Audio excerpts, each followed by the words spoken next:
విజయనగరం జిల్లా నెల్లిమర్లలో చంపావతి నదీ తీర ప్రాంతంలోని ఇసుక మొత్తాన్ని ఒక వైసీపీ కార్పొరేటర్ అమ్మేసుకున్నాడు. అవును, ఇది అక్షరాల నిజం. ఏడాది కాలంలో కోట్లాది రూపాయలు ఆర్జించాడు. అయినా ఈ అక్రమ తవ్వకం జిల్లా కలెక్టర్కు కనిపించలేదు. సెజ్ అధికారులకు అసలు ఏమీ పట్టలేదు. ఇక పోలీసులైతే తవ్వుకుంటున్న వారి జోలికి ఎవరు రాకుండా కాపలా కాస్తూనే ఉన్నారు. ఫిర్యాదు చేసిన వాళ్ల మీదనే కేసులు బనాయిస్తూ వేధిస్తూనే ఉన్నారు. నెల్లిమర్లలో అసలు భారత రాజ్యాంగం అనేది లేనే లేదని అక్కడి పరిస్థితిని చూస్తే అర్థమవుతుంది. అక్కడి శాసనసభ్యుడు బడ్డుకొండ అప్పలనాయుడి రాజ్యాంగమే అక్కడ నడుస్తోంది. అతడి అనుచరుల దందాలకు కలెక్టర్, పోలీసులు, అధికారులు సలాములు చేయాల్సిందే. ఏడాది కాలంగా పగలనక రాత్రనక ఇసుకను అక్రమంగా తవ్వుకుంటూ ట్రాక్టర్లతో తోలుకుపోతున్నా కనీసం పట్టించుకున్న అధికారే ఈ నియోజకవర్గంలో లేకుండా పోయారు. ప్రభుత్వానికి తీరని నష్టం కలిగిస్తున్న వీసమెత్తు కూడా ఈ అధికారులు చలించలేదు.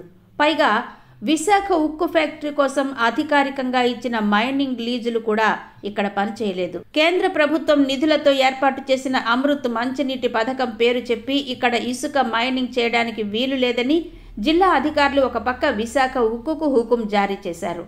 మరోపక్క కార్పొరేటర్ మైపాడు ప్రసాద్ సారథ్యంలో నిర్విరామంగా ఇసుక తవ్వకాలు అక్రమంగా జరుగుతున్నా అధికారులు నియంత్రించలేదు. పైగా అక్రమ తవ్వకాలకు జిల్లా యంత్రాంగం మొత్తం సహకరించింది. లేకుంటే ఇన్ని కోట్ల రూపాయల విలువైన ఇసుకను తరలించే పరిస్థితి లేకుండా ఉండేది.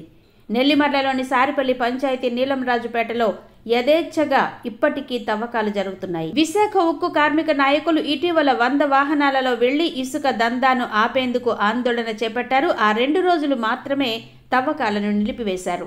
కానీ మళ్లీ సోమవారం నుంచి తవ్వకాలు మొదలయ్యాయి. సెజ్ కార్యాలయం ముందు నుంచే ఇసుకను మోసుకెళ్లే ట్రాక్టర్లు హారన్ను మోగిస్తూ హాయిగా వెళ్లిపోయాయి. కానీ సెజ్ అధికారులు వాటి జోలికి వెళ్లలేదు. సరాసరిన రోజుకు 2 లక్షల రూపాయల విలువైన ఇసుకను మోసుకుపోతున్నా అక్కడ నియంత్రించే అధికారి ఒక్కరు కూడా లేకపోవడం విశేషం. ఈ తవ్వకాల వల్ల అమృత్ పథకంతో నిర్మించిన బావులు కూడా నాశనమైపోతున్నాయి. దీనివల్ల విజయనగరం నీటి సరఫరాకు అంతరాయం కలుగుతోంది. అయినా అధికారుల్లో చలనం లేదు.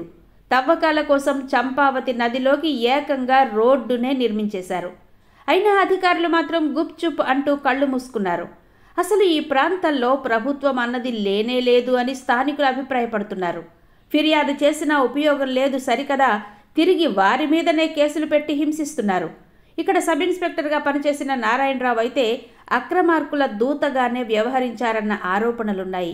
గడపర్తి శ్రీనివాసరావు, చిప్పిళ్ల మురళి, దేశరి సంతోష్, గడపర్తి సతీష్, దేశరి మురళిపై కేసులు బనాయించి వారిని నానా ఇబ్బందులకు గురి చేసినట్టు చెబుతున్నారు. వీరు చేసిన నేరం అక్కడి ఇసుక అక్రమ తవ్వకాలను అడ్డుకోవడమే. ప్రభుత్వ సంపదను, ఆస్తుల్ని రక్షించాల్సిన పోలీసులే రాజకీయ ఒత్తిడులకు లొంగిపోయి వ్యవహరిస్తుంటే ఇక సామాన్యుల పరిస్థితి ఏ విధంగా ఉంటుందో మనం అర్థం చేసుకోవచ్చు. ప్రభుత్వం ఇప్పటికైనా స్పందించి ఇసుక మేటల్ని మేత వేసిన నాయకులపై కేసులు పెట్టాలని స్థానికులు కోరుతున్నారు.